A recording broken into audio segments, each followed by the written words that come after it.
Hi friends! Since this apartment is like an empty canvas right now, I'm going to create a whole series called Designing My Hooga Home, where I'll take you along with me as we tackle each space at a time.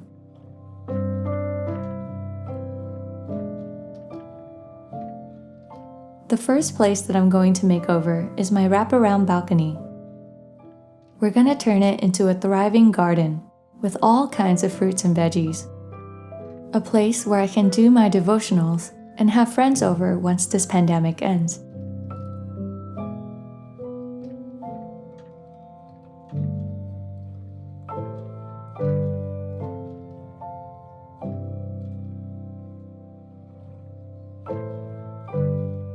I want to thank Skillshare for sponsoring this video.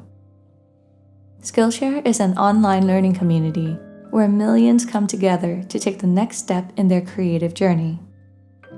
They have thousands of inspiring classes for creative and curious people on topics including gardening, interior design, photography, video, and so much more. If your days seem to be meshing into one, taking an online course might give more structure to your schedule, and you'll walk away with a wonderful new skill. Right now, I'm watching Emily Henderson's Style Your Space class and the Happy Houseplants class by Chris Satch. Both are linked in my description. The first 1,000 people to click on that link will get a 2-month free trial of premium membership. So don't hesitate to try it out. There's nothing to lose.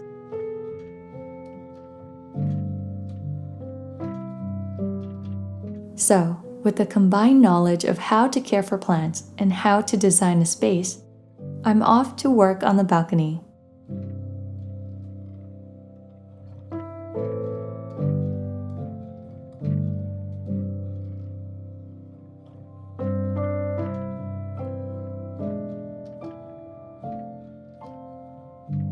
After I launched the Hooga shop, some people were curious as to what Hooga meant. Hooga is the English spelling of the Danish word hygge, which captures a certain quality of coziness, comfort, and contentment. The 3 C's, as I call it. It's funny how in order to create such a delightful atmosphere in your home, you have to first deal with the ugly stuff. All the uncomfortable, messy, hidden wounds have to first be exposed before you can truly clean it up and have it heal properly.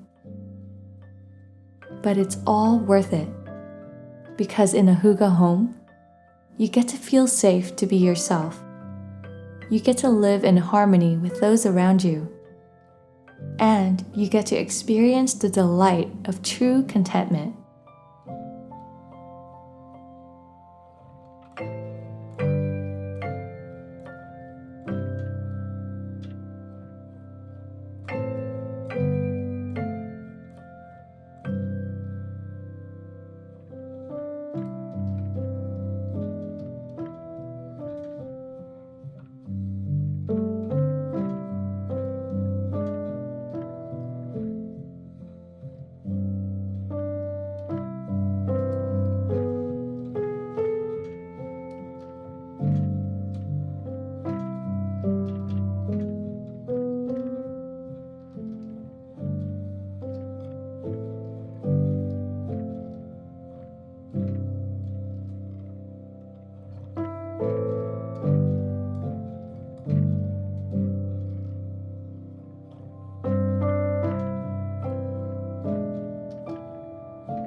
While putting this series together, I was very inspired by a passage in the book of Matthew.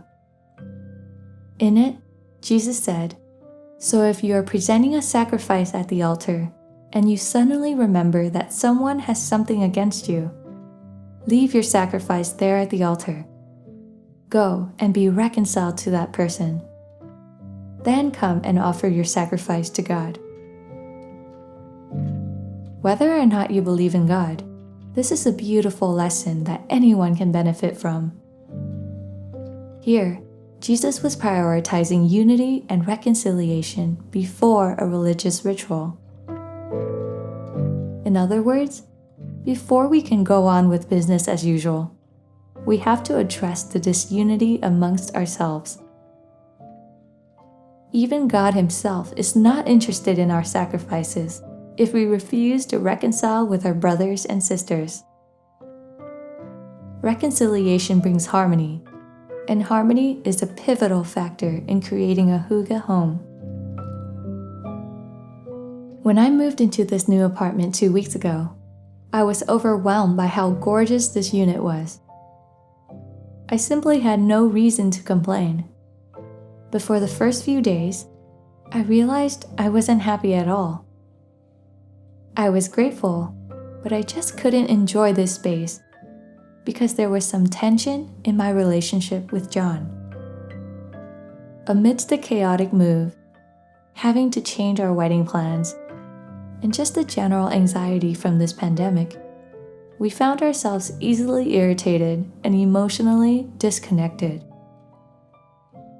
Even though I was surrounded by this beautiful space and had every reason to feel cozy, all I could feel was sadness because of the stark contrast between how beautiful this place was and how disconnected we were. But we soon found our answer in reconciliation. Through one person swallowing their pride, through another learning how to empathize, we laid down our work and sacrifices at the altar and went to reconcile with each other instead. And it was more pleasing to the Lord than any sacrifices we could have made. The message I want to leave with you today is one that is hard to swallow, but it's the honest truth. You cannot fully experience the abundant life if your heart refuses to reconcile with another. Even if you live in the brightest, most beautiful mansion, but harbor bitterness against someone, you'd might as well be living in darkness, because you won't be able to enjoy the blessings around you. So, I pray that as you take the first step towards healing and Hooga, you will do so with the courage of someone who is loved and accepted by God. He is for you, not against you. He is completely and truly for you. And He desires nothing more than for His children to live in unity and abundance with Him.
To get free, uplifting, cozy content every week, sign up for the Hooga Shop's newsletters at thehugashop.com.